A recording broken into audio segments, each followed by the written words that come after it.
Every morning when you wake up, you feel a familiar you, the one who's laughed, cried, loved, been hurt, learned, and grown. That you seems continuous, consistent, and real. But the truth is, this sense of self isn't as fixed as you think. Beneath the surface of your conscious mind, where you know what you're thinking or doing, flows a hidden current most of us are completely unaware of. It's not a place of memories you can recall or thoughts you're aware of.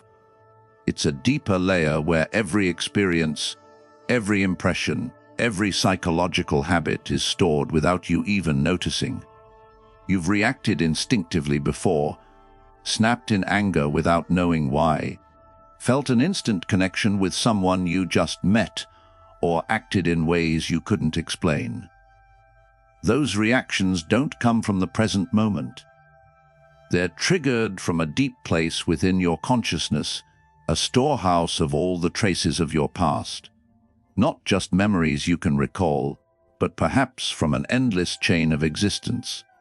This is the Alaya Consciousness, the eighth consciousness, also known as the storehouse consciousness.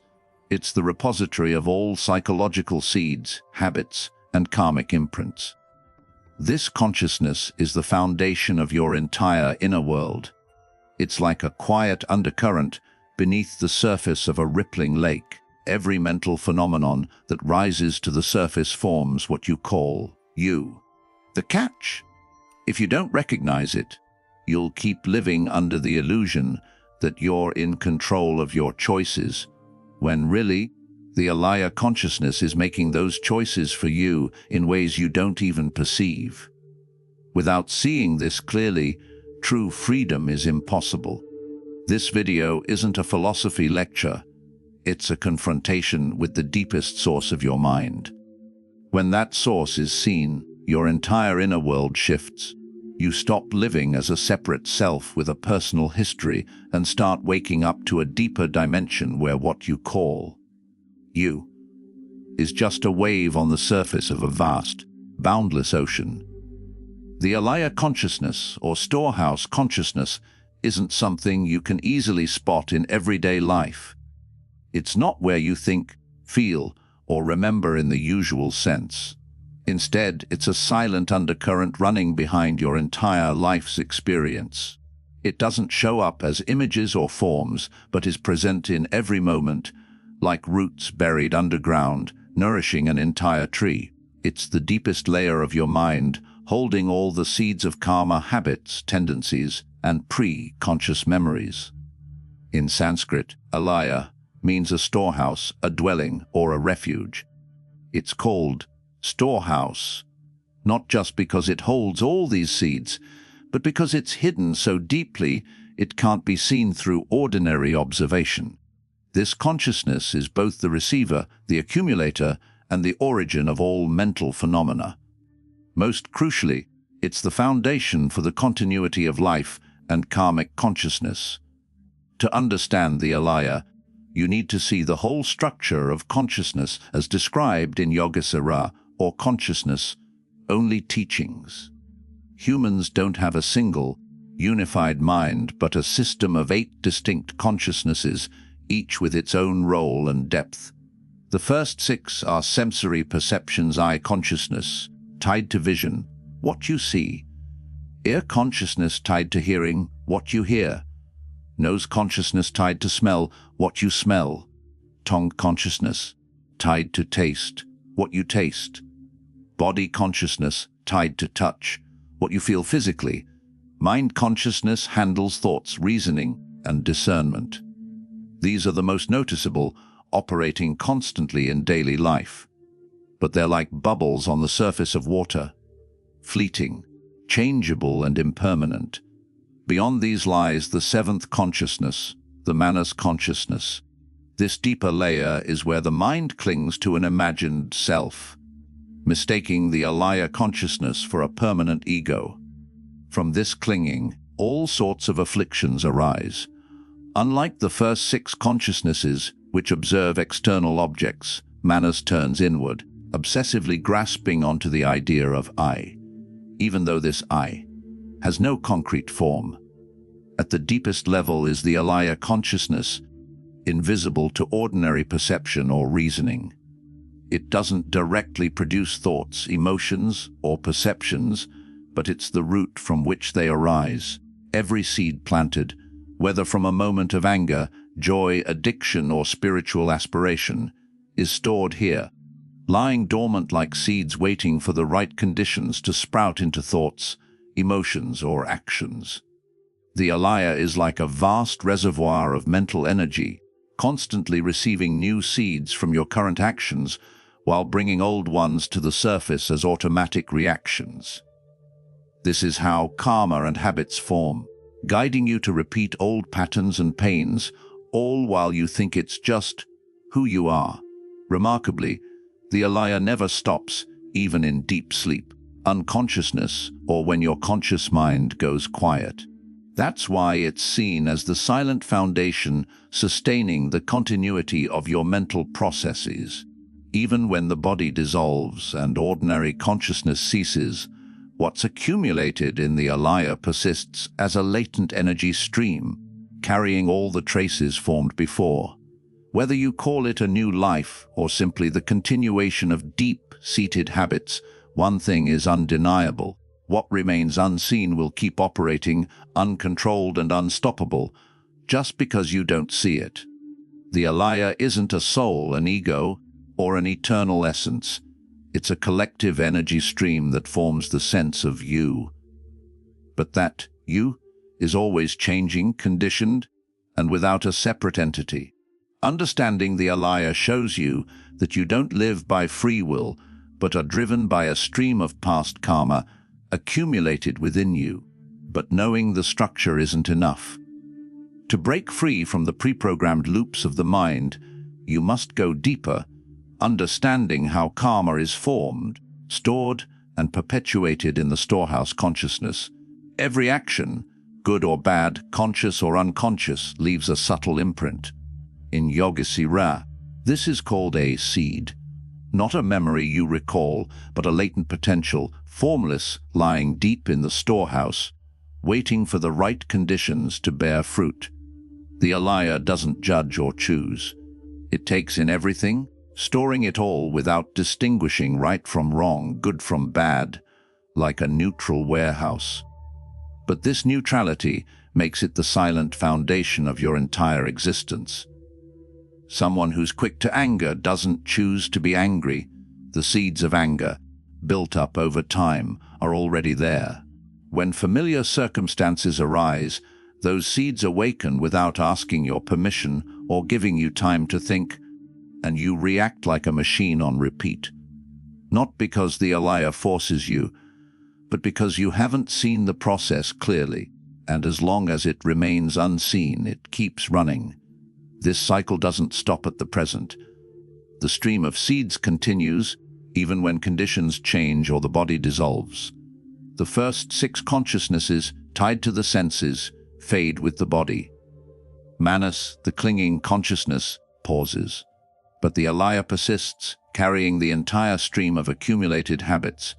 If the right conditions arise, it manifests again in a new life process, not because someone is reincarnated, but because what remains unseen keeps operating. Rebirth isn't a soul jumping from one body to another. It's the re-emergence of seeds when conditions align, following the law of cause and effect. From a scornful glance to a small act of attachment or a kind thought, everything leaves a trace. Those traces don't vanish or fade into oblivion. They sink silently into the depths, becoming an invisible force for the next moment or the next life. But here's a crucial point: karma isn't fixed. Though the Alaya holds countless seeds from the past, every present moment is a chance for freedom, a new perspective, a conscious action, a genuine letting go. These are new seeds being planted, shifting the entire inner current. The Alaya isn't a locked prison. It can be fertile ground for transformation if you live with enough awareness and stop feeding harmful seeds. This understanding frees you from seeing karma as cruel fate or rebirth as a mystical cycle of souls. Rebirth happens every day. Every time you react without seeing, repeat an old habit thinking it's your nature, or believe, this is who I am. But in that very seeing, in recognizing that every reaction stems from habits and every self is just an accumulation, a door starts to open. Understanding the Alaya isn't just about grasping a psychological layer. It's about seeing straight to the root of karma, reactions, and the so-called self. Yet, to truly transform this karmic stream, you can't stop at the storehouse.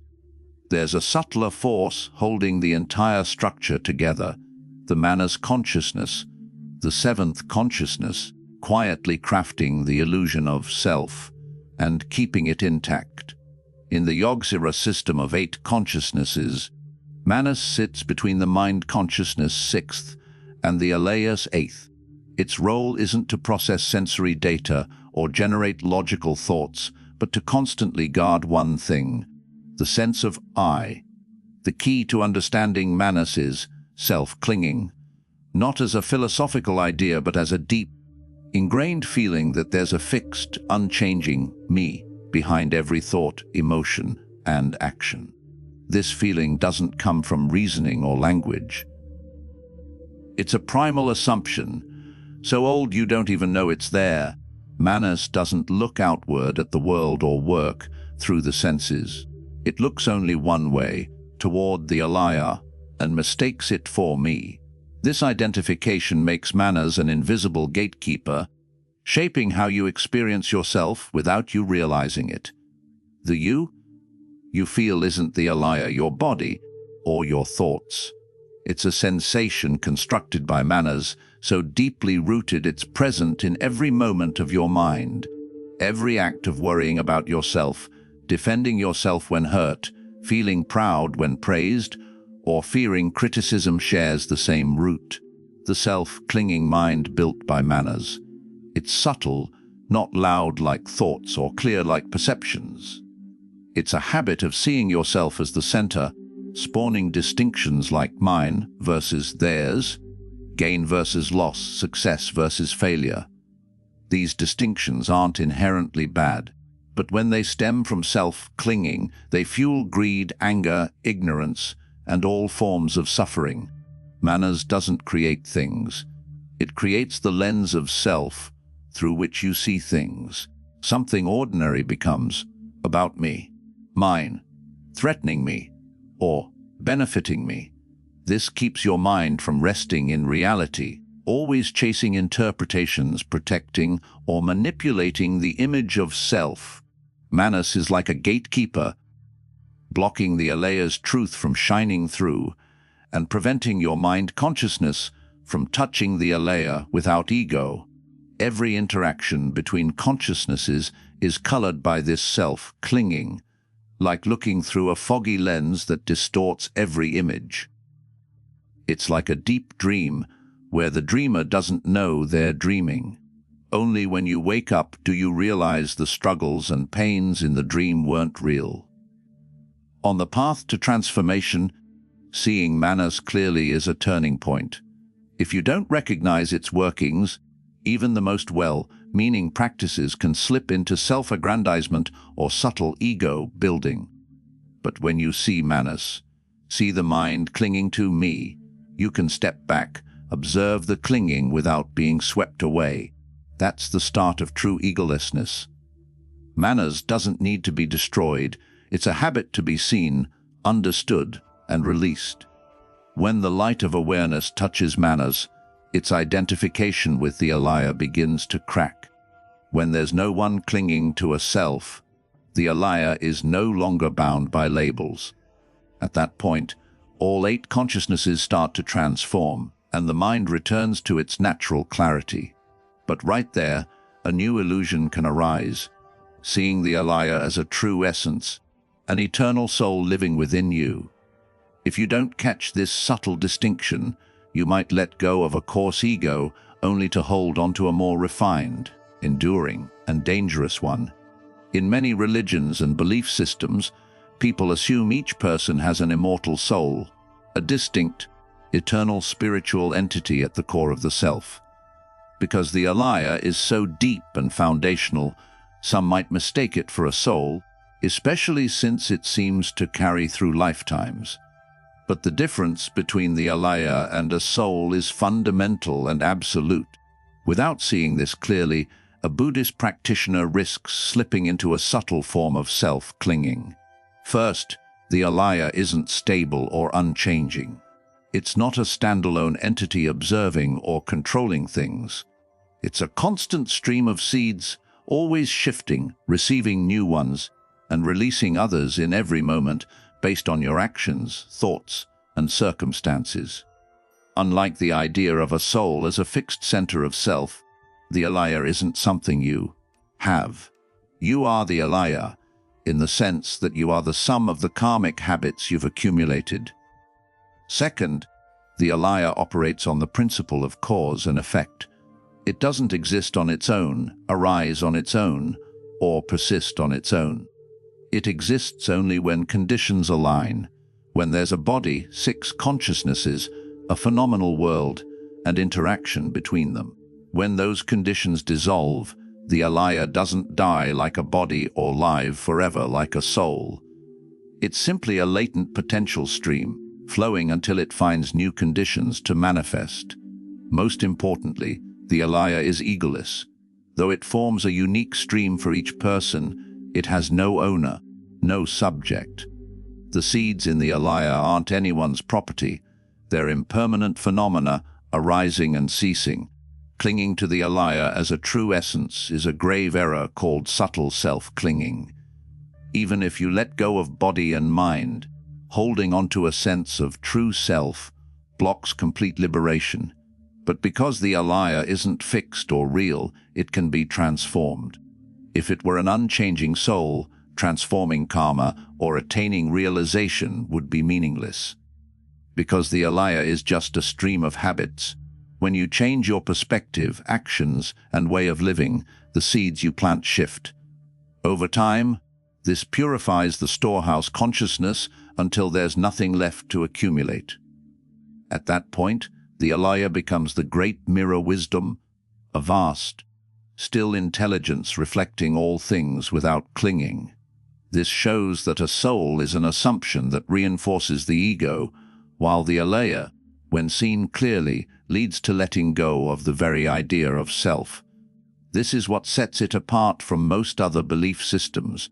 Understanding the alaya correctly not only keeps you from falling into the trap of believing in a soul, but opens a door to liberation.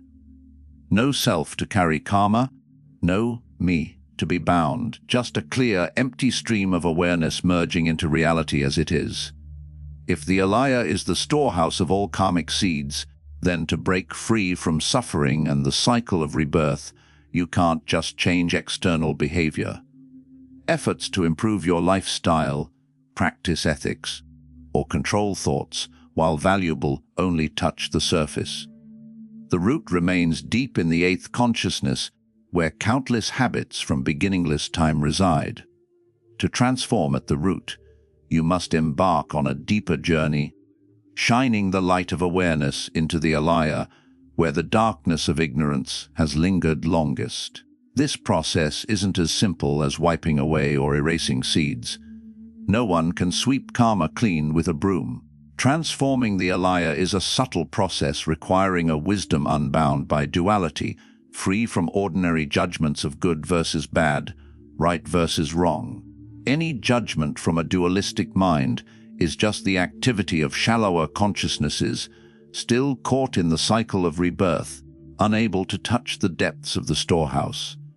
When you meditate correctly, not grasping, not forcing, not rejecting, but resting in vast, open awareness with complete letting go, the light of pure knowing gradually seeps into the deeper layers of the mind.